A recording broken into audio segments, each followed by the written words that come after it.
And all right, I'm going to go ahead and introduce you, Dr. Akua. So Dr. Chike Akua is the founder, owner, CEO of the Teacher Transformation Institute in Atlanta, Georgia.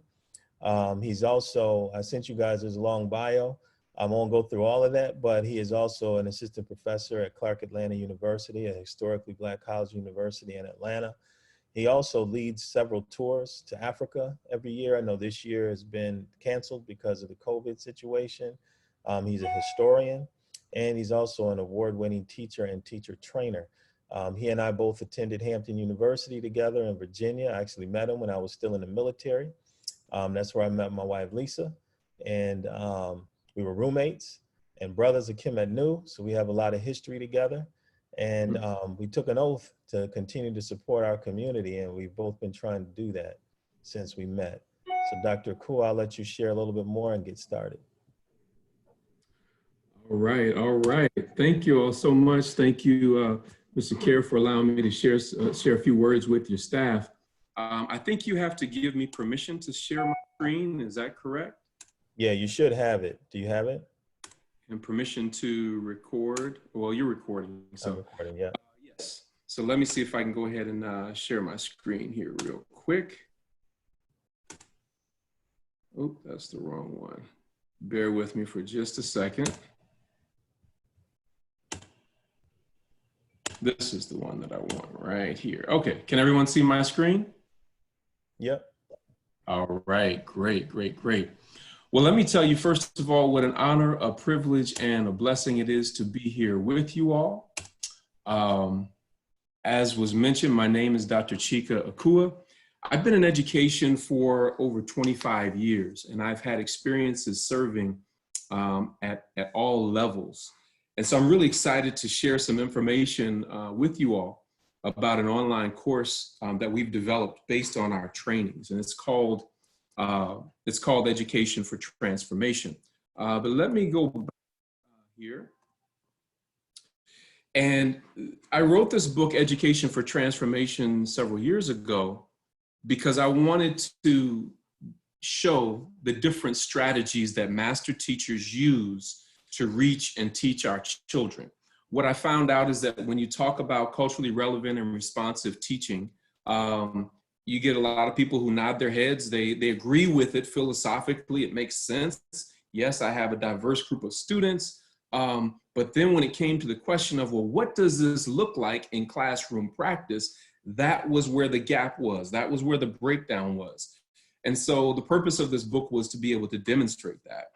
And so we'll get into that in just a moment, okay? But the first thing that I want to do is I want to say thank you to each and every one of you because of your commitment to serving our children, going above and beyond, doing what you do in an amazing fashion. And in many regards, sometimes it can be a very thankless job because the society that we live in doesn't always fully understand the deep level of commitment and how challenging the work is that we do.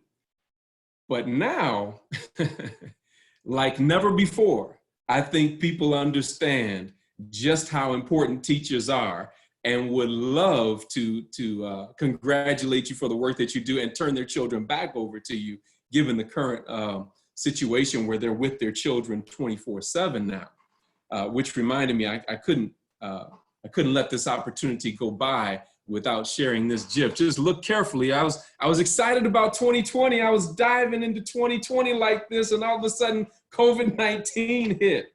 Oh my goodness. And now we've had to make these readjustments. It's like, man, it was going to be a day at the beach, best year ever. And all of a sudden, splat, everything changed.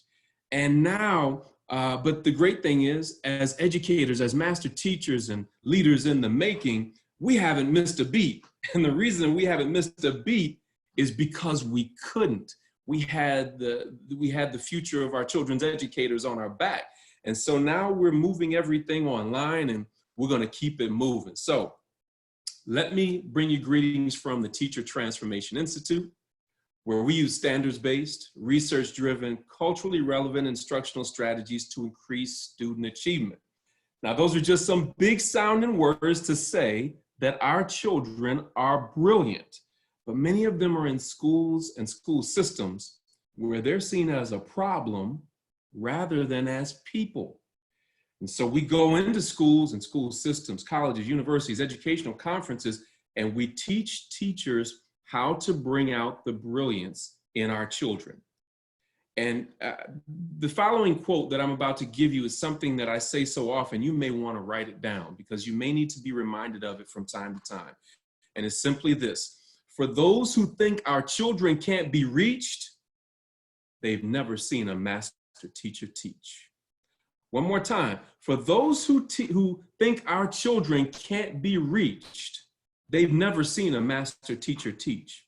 Because you could take the same group of students and put them in one teacher's class, and those students may be off task and underachieving, and maybe even in some cases being disrespectful. You can take that same group of students and put them in the class of a master teacher, and you would think that they were a different set of students because they're on point, they're on task, they're on time, they're asking good questions, answering questions, turning in their assignments, they're deeply engaged. The teacher makes all the difference. And so Mr. Kerr asked me to come on and just share a few things that you're going to experience as you go through the Education for Transformation training online that we're all a part of now. To give you an idea of this work that we do, we've been working with diverse groups of teachers and leaders throughout the country for over a decade now. And one of the things that we've discovered is that as challenging as teaching and leading is, we found that when teachers got the right kind of training, it rekindled the love of teaching back within them. And that's why you see a smile on all of these teachers and leaders' face, because these pictures were taken after they went through the training. And my greatest desire for you is for you to have that same kind of smile on your face, not just at the end of this brief presentation that I'm giving you today, but when you finish the Education Transformation course. And so what is Education for Transformation? Education for Transformation is simply this. It is the process of recapturing and practicing the ancient African and African American tradition of educational excellence. One more time, the process of recapturing and practicing the ancient African and African American tradition of educational excellence. Now you might be thinking, well, wait a minute, Dr. Akua, that sounds really good, but all of my students aren't African American. No problem, I fully understand. But what I want you to understand is that these processes, these strategies work with all students. And it's important that we understand that they work with all students. And so we take these practices, ancient and modern practices, and then we put them together with today's best practices to meet the needs of the students that we're serving. Now I want to do a quick exercise here. And I want you to look at this diagram. And now you all may have to unmute for just a moment as we go through this, because I don't know if my chat box will work while I'm playing this PowerPoint. But the circle represents the community and the dot represents you. One more time, the circle represents the community and the dot represents you. Now, at this time, if you'll unmute for just a moment, and hopefully your background is quiet. If the background is not quiet, then you can remain muted. But notice that the dot is not off to the side, the dot is in the center. So I'd like for everybody to just say centered, if you just say that for me. Center. Okay. Now, the reason I have it in the center is very significant. I'm going to put some words up on the screen. And when I put these words up, I want you to just say out loud. I would have you put it in the chat box, but you can just say it out loud. Which of these things do you want in your family, community, and school? I want you to just call it out. When you see something that you want in your family, community, or school, just call it out right now. Even if your voices go over each other, call it out. Safety, Unity, creativity, joy, Love, peace, faith, community, security, resilience, economic empowerment, Down to one. community. creativity. Wonderful. Okay. Now, the reason I asked you to do that is because we and our students have access to all of these things as long as we stay centered. Centered in what? Centered in the best of the culture. You said you wanted power, you wanted unity, safety, security, faith, love, joy, economic empowerment, resilience, all these different things. We have access to all of this as long as we stay centered. Centered in what? The best of our culture. One challenge though, many of our children have not been exposed to the best of our culture. Many of our children have been exposed to the what? Worst. Of the culture. And watch what happens now, because this is our place of power when we're centered. But if you look over to the left-hand side of your screen, you'll see a magnet. And what this represents is that there are forces and factors in society that act like a magnet, pulling us from a place of power. Now look, brothers and sisters, look at what emerges when we've been decentered. What you see happening in our families, in our communities, and schools when we get decentered. Just call it out. behavior problems, Behavior problems, disrespect, unemployment, violence, unemployment, academic failure, apathy. apathy. All of these things happen as a result of when we decentered. And so what that tells us then is, if we've been decentered, we must be recentered. So when we come to one city, when we come to your school, when we come to your classroom, it ought to be a recentering process where you are recentering me in the best of my culture, in the views and the values of my culture, so that I understand the difference between my authentic culture and an alien culture that has been imposed and injected upon me. The alien culture is the images of the pimps and players and criminals and thugs. That is not my authentic culture. So when I come into your classroom, it's important for me to see authentic examples of who I am and where I come from. But now take a look at this. Let's say that the center is way on the right-hand side of your screen. And we have some children that don't even know that a center exists. And they may come from circumstances where they're just going in circles. They've never seen the center. And the only way for them to see the center of the best of their culture is to come to your classroom and to drink from that well of wisdom that you're going to share with them. And so the Education for Transformation online class that you're going to be engaged in is going to be a completely recentering process. First, for you as the teacher, because I found out when I realized that I, as a teacher, had been miseducated, I had to first face my own miseducation and then completely re-educate myself. Now, please don't be offended when I use this term miseducation, because what I found is that we all have to contend with this. And until I was willing to re-educate myself, I wasn't getting the results that I wanted. So you have tremendous skills, you have tremendous insights, you have wonderful strategies that you're using that are already working.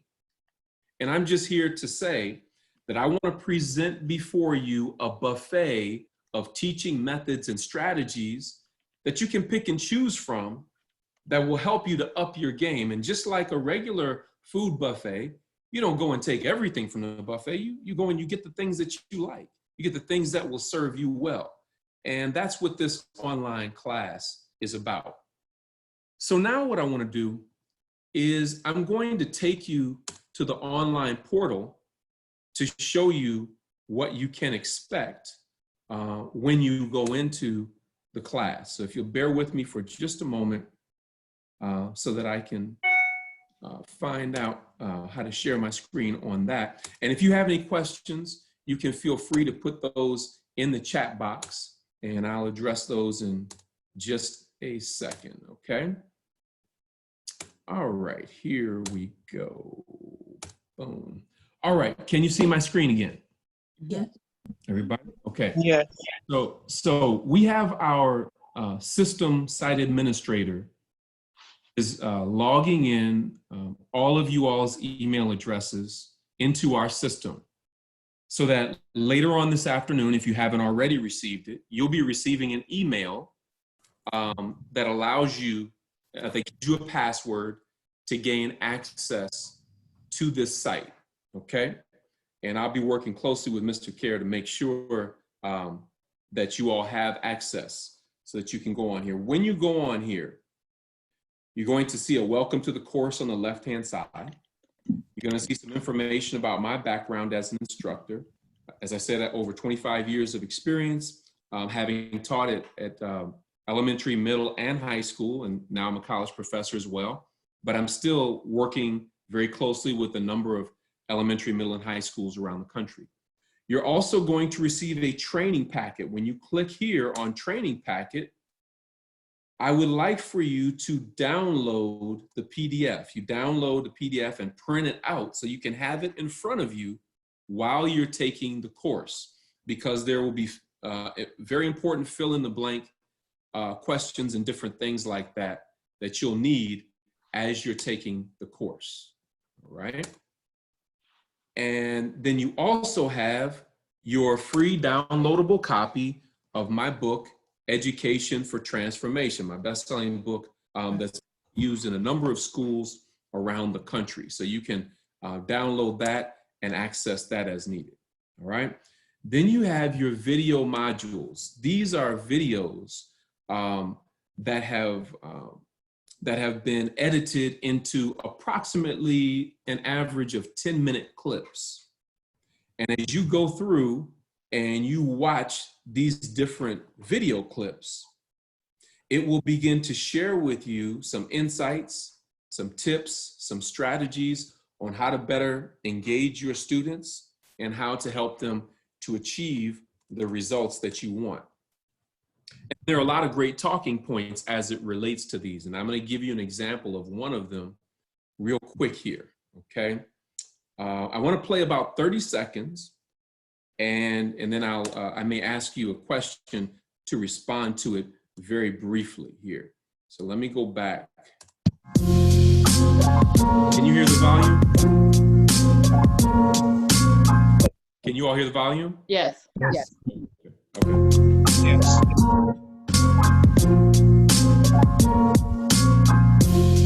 Talk about students these days. A lot of times I hear some adults. So, you know, these kids, anytime somebody starts off with these kids, I know they don't have it. Whenever they start off saying these kids, I know something negative is coming right behind it. Ashe? And so instead of talking about what's wrong with our students, how about we have a brief conversation about what's right? Ashe?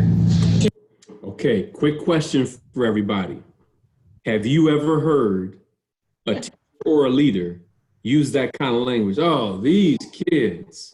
Absolutely. Heard that before? Yes. Yes. Yes. Okay. Yeah. Can somebody give me, just briefly, quickly, make a comment about that? When they did that, is what I said true? Did something negative come behind it? Yeah. Yes. Wow, look at They that. always. And Yeah. so the language that we use and the energy behind the language that we use is very, very important. This is just one of the things that you'll be looking at as you go through the Education for Transformation course, okay? And so there may be a point where Mr. Care may say, hey, I'd like for you to watch the first couple of video sessions and read chapter 1 from Education for Transformation, and then we'll discuss that at the next faculty meeting. He'll determine how he wants to move forward with that. But you have 19 of these video clips in all. This is just the first 10, okay? And then after those 19, we've got some bonus clips where I've done some in-depth interviews with members of my teacher transformation team. So for example, Tiara Berry is our social emotional learning expert. And I'm pretty sure y'all know, how many of y'all know that we need some social emotional learning, right? Try to put it on there. We also have one of my colleagues on the teacher transformation team and one of the co-founders of the Teacher Transformation Institute, Kobie Wilkerson, is on with us, and he's going to share a few things before we conclude today as well.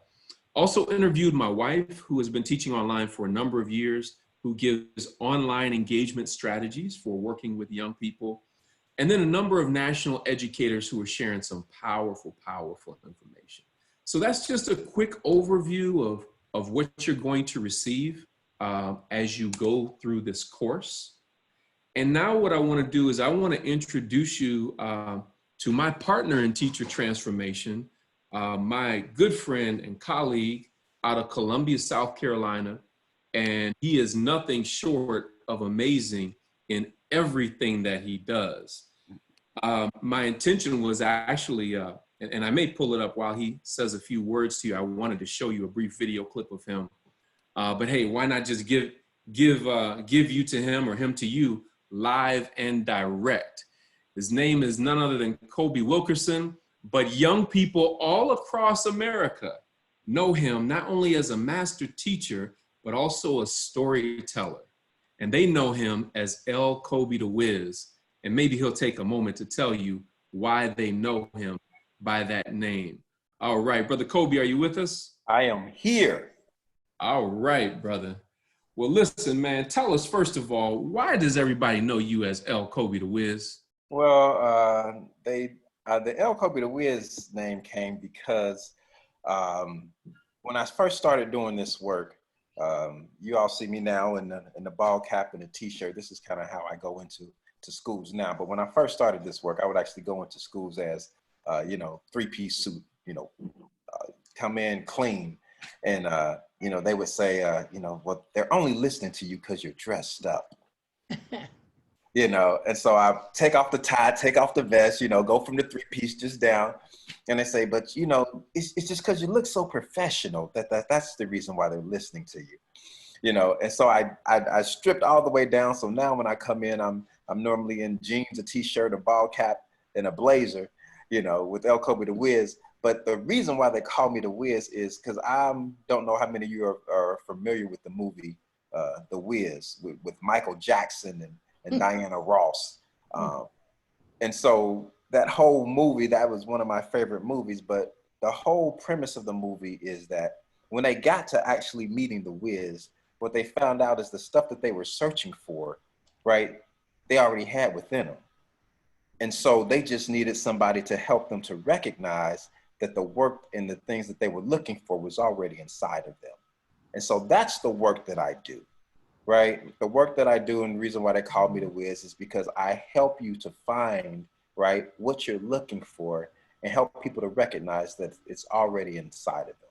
And so the work that I do is the infusion of the personal development into professional development. So not how do we make teachers better teachers, but how do we get people just to be better people, right? Because you bring all of who you are to everything that you do.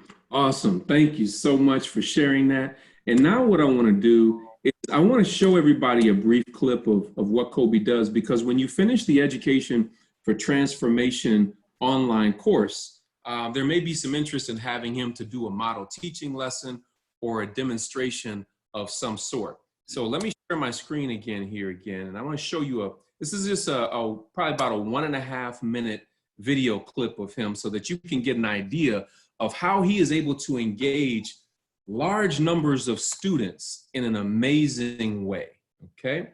So bear with me here. Did you hear my voice clap once? Hear my voice clap twice? Hear my voice say?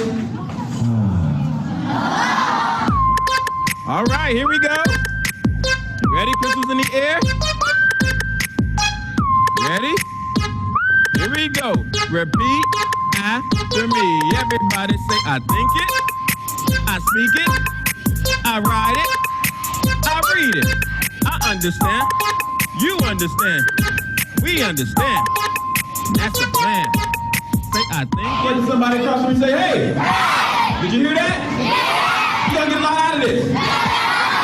If you participate. Big, hyphen, colon, semicolon, ellipsis.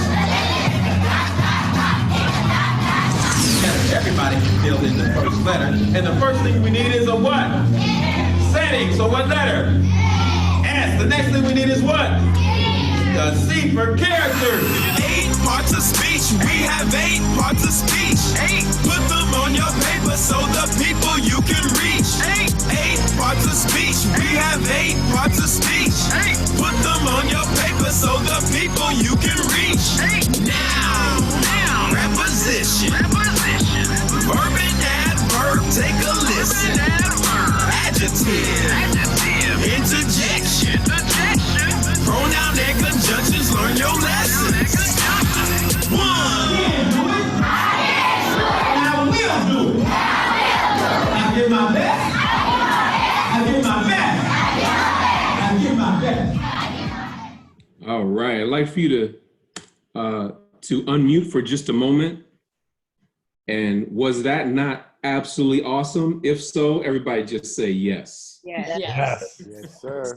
Yes. So, oops, I forgot to turn off my volume here. Hold on. So this is the kind of engagement that we're talking about. This is the kind of engagement that we know our children are capable of. And I want to bring Kobie back up. And Mr. Kara, I know, do we have at least 5 more minutes? I just need Yeah, you have till 4 o'clock if you want. Oh, you mean so far? Okay, wonderful, wonderful. Yeah. We just need about 5 more minutes. And because I have a couple of questions that I want to ask Brother Kobie relative to what he does. You used to teach first grade, and you did something that to me was absolutely astounding. That when you were at the district office and you were in Kansas teaching, they asked you, or you made a request of them in terms of where you wanted to teach and why. Can you tell where you requested to teach and why? Absolutely. So when Chike told me that I was coming on to talk to you guys and y'all were early childhood, I got super duper excited because I actually used to teach kindergarten and first grade. And when I taught first grade out in Kansas, Topeka, Kansas, the request that I made, they said, we're looking for some Black males. We would love to have you to come teach in our district. Would you be willing? And I said, absolutely, I'll do it. I said, I just have one request, and that one request is this, is that you place me in the lowest performing elementary school in the district. And they said, we can absolutely do that because we don't get any requests for that. Right. And then once you got there, what did you request? Okay, so once I got to the school, I asked him, I said, I need you to give me the toughest group of kids that you guys had last year. And he said, well, we had a really tough group of kindergartners last year that are going into first grade. And so, we're going to have a really tough group. That first grade group, all of them, that's going to be a really tough group. And I said, well, give me all the ones that you had the most problems with, and the other first grade teacher said, he said it and he can't take it back, right? And so, long story short, we worked with the district. I had to get special permission from the district because I had a class of 28 first graders and the other 2 first grade teachers had 16 and 17. And so I had overload classes, what they call it. When you have more than 10, then the next grade level, you had to get special permission. So we had to get special permission from the district, but I ended up with 28 first graders and the other 2 had 16 to 17. Wow. And by the end, we'll get your question in just a second. By the end of the year, what were the results? What had you taught them? So by the end of the year, all 28 first graders, they all knew their multiplication tables to 12. They were all reading on the 3rd grade level, and they all knew place value to the trillions. Man, amazing. And you can utilize the same instructional strategies that you were doing face-to-face. You can also demonstrate that online as well? Absolutely. Absolutely. Awesome. It's always how you teach it. And so the how. Of course. Well, being the master storyteller that you are, you got to at least spit at least 60 to 90 seconds of one of my favorite books, Queen Infinity. So I just want you to do that, you know, just right off the dome. You don't have to have the book or electronics, but you just go ahead and just give them a taste so that they have an idea of what it's about. All right, so Queen Infinity won actually 2 international awards in reading skills and literacy. The book rhymes from beginning to end, and it's targeted toward the reluctant reader. And it starts off like this. Once upon a time in the land of Zizamenbi lived the prettiest queen of all, and her name was Infinity. And some folks wondered why they called her that. Well, it's because she grew prettier every day, imagine that. And along with her beauty, her knowledge and wisdom grew too. And how it did for sure, no one really knew. But we know this is a fact. And it's true to be, she had the largest library that you ever did see. And some speculated, and others said that she read a book, and sometimes 2 in every single day. And every day at noon in Zizamenbi, everyone would turn on their Zizza box, kind of like our TV. And there they would find Queen Infinity, reading a book for all to hear and see. And everyone, and I mean everyone at Zizamenbi, learned that reading was fun, important, and key. And this may not be strange to you, right? But what shocked the world is that Queen Infinity was just a small girl. I say, wonderful, wonderful. Oh, man. And that book is absolutely amazing. Listen, man, I appreciate you coming on and being with us. I just wanted to introduce everybody to you. And Mr. Kerr, you didn't know this when you came on board, but we want to bring all of the resources of the teacher transformation to you to help your staff and to encourage them and inspire them to take your school all the way even further than it already is, and to take it to the top. So everybody unmute for just a second, and please give a round of applause to L. Kobie Da Whiz, please. All right. Right, wonderful, wonderful. Thanks for being with us, brother. Absolutely, man. Anytime. We are so excited that you guys are going to be joining us for, for education, for transformation, and for everything that goes with it. And that's all I have for you today. I'm just really excited for you all to start and to get your feedback on it, okay? So if there are any questions at this time, I would be glad to take any questions, or otherwise, Mr. Kerr, you can take it from here. Yeah, I'll let people ask you some questions. Go ahead, just pause for a second in the middle, but as you ask your question, so that we're not running over each other. So whoever wants to go first, go ahead. All right. This is Marilyn. Wanted to know how many students of the 28 were boys and girls. To Da Whiz? They were mostly boys. I think I had 17 boys and 11 girls. The other piece that I didn't mention is that half of my students' parents were on drugs. So literally 14 of the 28 students' parents were on drugs. And what happened on that first day versus the last day where you said they were the multiplication tables? What made the difference going forward? Oh, man. What was the first day That's like? a whole nother seminar in and of itself. I can talk to you later on that. We don't have enough time, but the crux of the matter is we cultivated community in the classroom. We made them accountable for each other. We had basically 3 rules in the classroom. The first rule was always do your best. Second rule was never give up. And the third rule was do all your work. That was the only 3 rules we had in our class. So it wasn't anything about, keep your hands to yourself and all of that stuff. Do your best, never give up, do all the work. Yes. All right. Any other questions? Other questions? To our friends too from United Way, Crestwood, anyone have any questions? I have a question for you guys. This is for either one of you, actually. Jabari, by the way, I don't know if you guys can see my face. Nope. I can't see it, but I can hear you. Go ahead. Cool. So I have 2 questions. First question is, what do you guys do about how do you guys go about implementing music into your class curriculum or just your everyday classroom teachings? That's I guess I'll let Kobie go first on that one. Yeah. I think you saw a lot of that though, but go ahead. Music is integral. We have a piece that I say, if you put it to rhythm or rhyme, they learn it in half the time. You know, part of the reason that they learned their place value to the trillions is because it was placed in a song, right? And so, you know, teaching kindergarten and first grade, you know, they say you have to learn numbers from 1 to 100. Well, if you can know numbers from 1 to 100, then you can learn numbers all the way up to 999. And if you can read numbers up to 999, then I can teach you place value to the trillions, because when you read big numbers, you only have to read 3 numbers at a time, right? So music is integral part. It is a daily part. It's not just in the morning with music and movement, although I'm familiar with like kindergarten, but it's in everything. We use music, you know, all through with math. We use it during literacy. We use it, you know, when writing.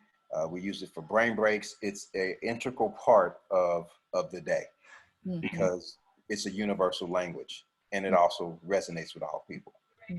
I would add to that music is cultural. Music is also emotional. It calls forth certain emotions. Absolutely. And from our cultural tradition, music is not optional, it's essential. So we use it in everything. Everything. As Kobie said, we use it every day. And like you said, when we talk about this, you know, you put it to rhythm or rhyme, you can teach it in half the time. He talks about the type of achievement that his students were making, coming out of first grade, knowing place value to the trillions, knowing your multiplication tables up to 12. I mean, these are things that middle school children have problems and challenges with. And one of the things that I've seen in education over the years, and one of the greatest challenges, is that most teachers have never been exposed to what's really possible for our children. They don't even think it's possible. When I tell people that, they say, okay, why are you making this up? Right. Or you must have been teaching at a private school. Yeah, you must have had all of the, you know, exceptional, the gifted kids. And I'm like, half of my kids' parents were on drugs. Yeah, or you must have been teaching in an affluent school or something. So there are all these preconceived notions about what's possible for our children, or what's not possible, rather. And the way that notion was broken for me, I was initiated into an educator's think tank by the late Dr. Asa Hilliard. And a part of the initiation was we had to watch some video clips of students at the Marcus Garvey Student School in Los Angeles. And he showed us Black children who were 3 years old reciting poetry. He showed us children 4, 5, and 6 years old doing advanced mathematics. Children in 3rd grade doing calculus. That completely dismantled everything I had been taught in undergraduate school and in my master's degree program about human growth and development and what children can process at certain ages. You know, we've been exposed to Piaget's learning theories and other people's learning theories that don't come from our cultural tradition, who look at their own children and saying what was possible for their children, but then applying that to all children. And those theories cannot be applied to students that you serve. Once that broke down the barriers of what was possible for our children, that's when I said, oh man, we're going to another level. Because even when I was going through that process, I was already a teacher of the year. But learning that took me to an entirely different level in terms of helping students to achieve. So thank you for that question. Yeah, I appreciate that answer. Thank you for that answer. Let's have another time for it.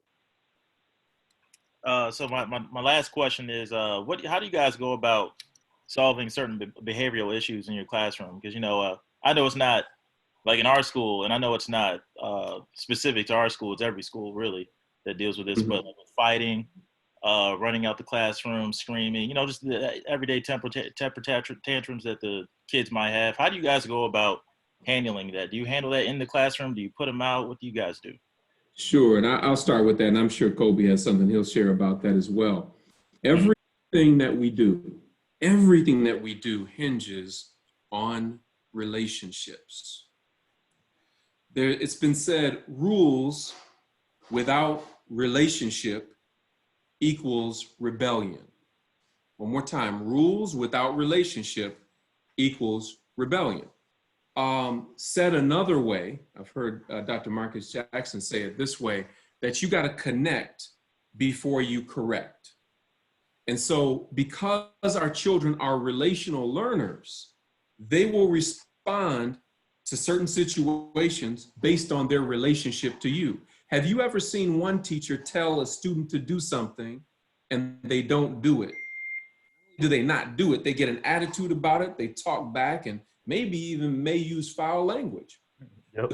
Someone else comes along and says the exact same thing to the same student, and the student does what that teacher tells them to do. If you'll unmute for a second, and if the answer to that question is yes, everybody just say yes. If you say Yes.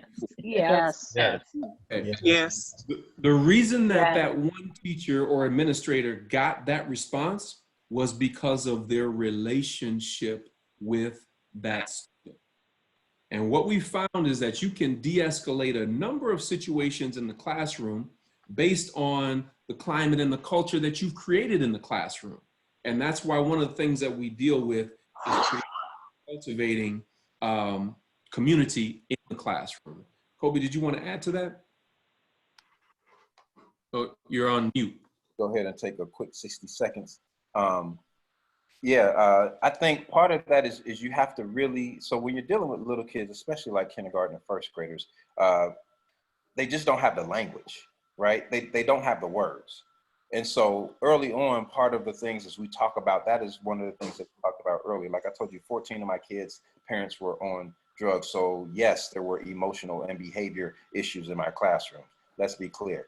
But what we did early on is one of the first things we did is I put up a thing about emotions, you know, like when you're sad, when you're mad, you know, what causes these feelings? Because they're feeling stuff and they don't know how to articulate it, right? And so what they do, they just, right? They grab something and throw it because they don't have the words, right? So you have to teach them to be like, hey, feel it, wait a minute, what is wrong? Articulate, say why you're mad, say why you're sad, right? And that is a process that you have to teach kids how to say and speak what they're feeling and what is wrong with them. That's part of that whole socio-emotional understanding, but getting them to really understand themselves, right? And when somebody makes them mad or something upsets them, to be able to articulate what it is that's making them upset, why they feel upset, and then now what do you do with those feelings? And by the way, Kobie, that year we're talking about that you're working with these young people teaching first grade. Did you have any discipline referrals where you had to send students out or anything like that? Oh, absolutely did not. I told the principal the day too, I said, I need you to give me all the ones that you have the most problems with, and I make you this promise that you will never, ever get a kid sent to the office for my room. And he was like, whoa, Mr. Wilkerson, you making some big promises. But I feel that the safest and the best place for children are in the classroom, right? And so we had a space in the classroom, right, which we called it the think about it corner when you had an issue. So I actually had about 3 of those corners because, like I said,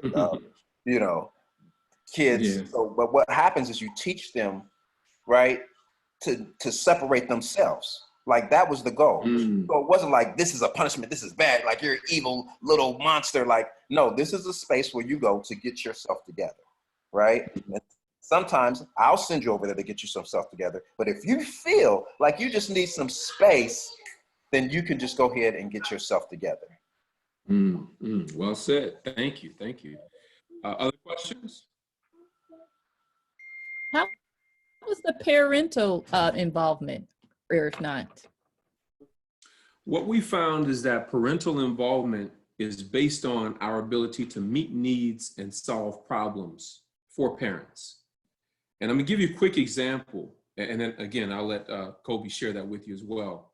One of our colleagues in Detroit, who has one of the highest performing elementary schools in the state of Michigan, Principal Sean Hurt, and he talks about parental involvement and how a lot of other schools were having problems with this but how he had a simple solution for it.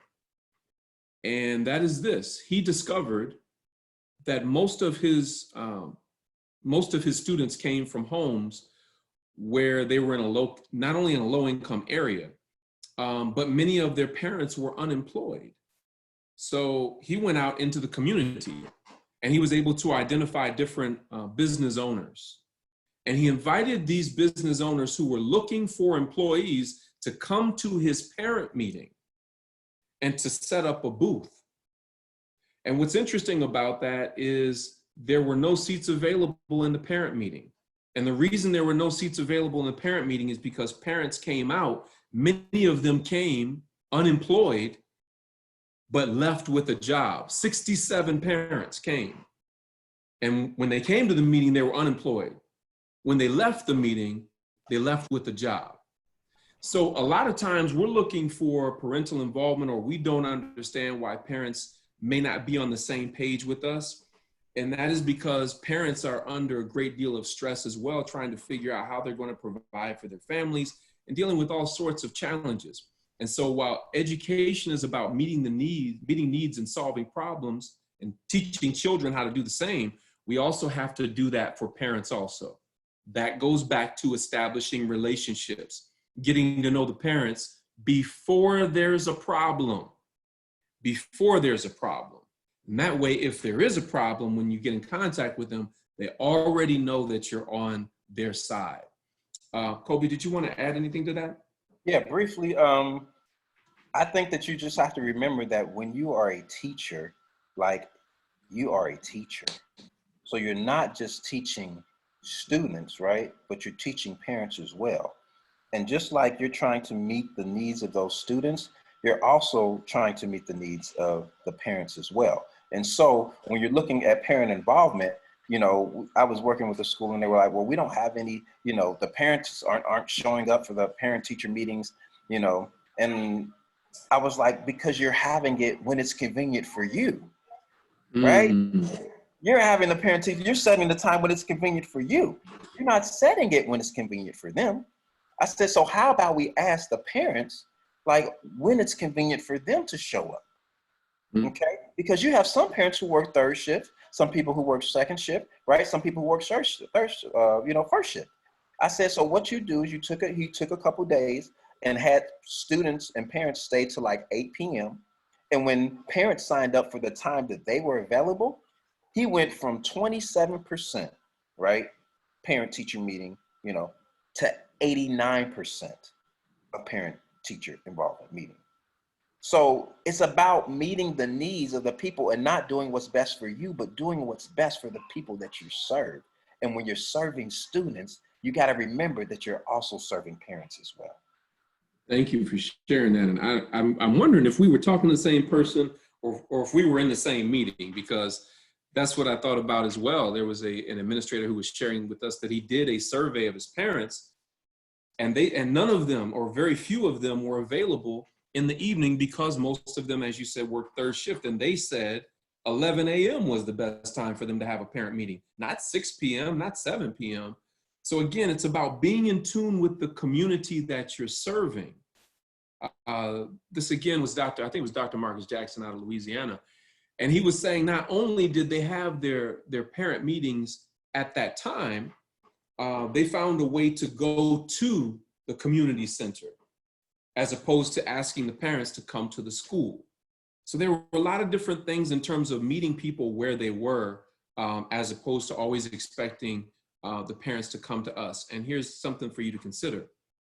One of the reasons why parents who can come to the school don't is because for them to return to the school is to return to the scene of the crime of their own traumatic miseducation. Many of the parents themselves didn't do well in school. Many of the parents themselves had confrontations with teachers and administrators and were done wrong. And it serves as a source of trauma for them to come up there. And some of them may not even be aware of this consciously as to why they're disengaged. So these are just a few of the things that we have to be aware of to be able to serve our parents. Okay, other questions? Dr. Akua, I got one for you. You named that one of the first order that you see of skepticism is about the students themselves. I imagine another thing that you run into oftentimes is self-doubts that educators have about their own ability to be the educator that you're describing. You know, there's the reasons being that I'm not Mr. Whiz, I'm not rhythmic, I'm not music, I'm not a charismatic presence who looks like my students that I'm serving. How do you help educators overcome that self-doubt and not necessarily be Mr. Whiz, but be their best version of themselves and hit students in their own way and affect change in their own way? And you kind of answered the question inside of the question, and that is being your best self in your own way. I can't do what Kobie does. He's amazing at what he does. And that's why, that's one of the reasons why we partnered and have crisscrossed the country for over a decade now, doing this kind of training. But the thing is to find your own internal gifts and move from consciousness to competence. There's a difference. Consciousness is mindset.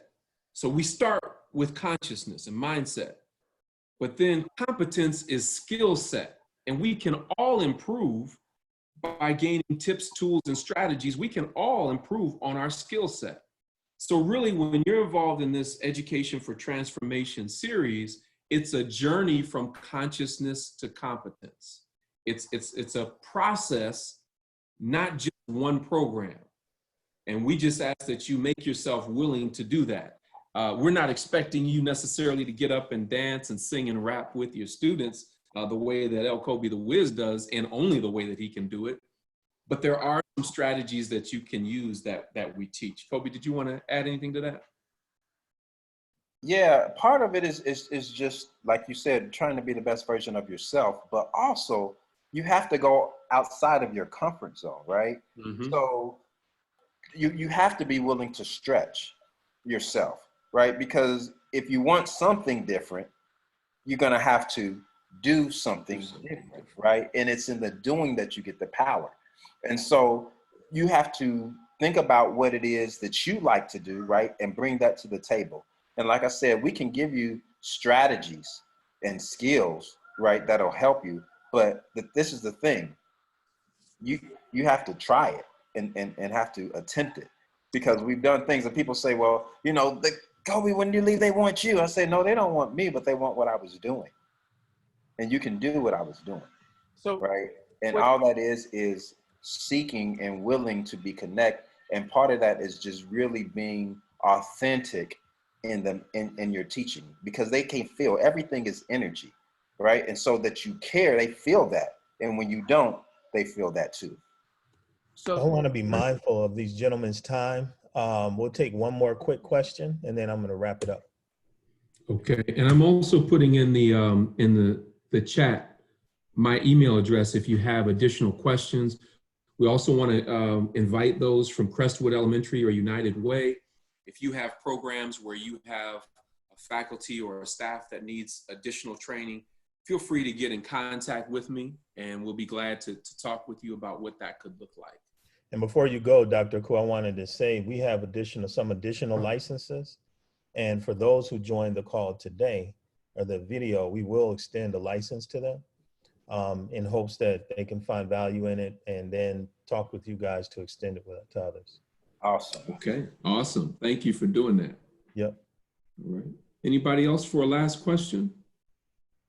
I had a question, actually two. One is, looks like an internal transformation from the inside out from a classroom.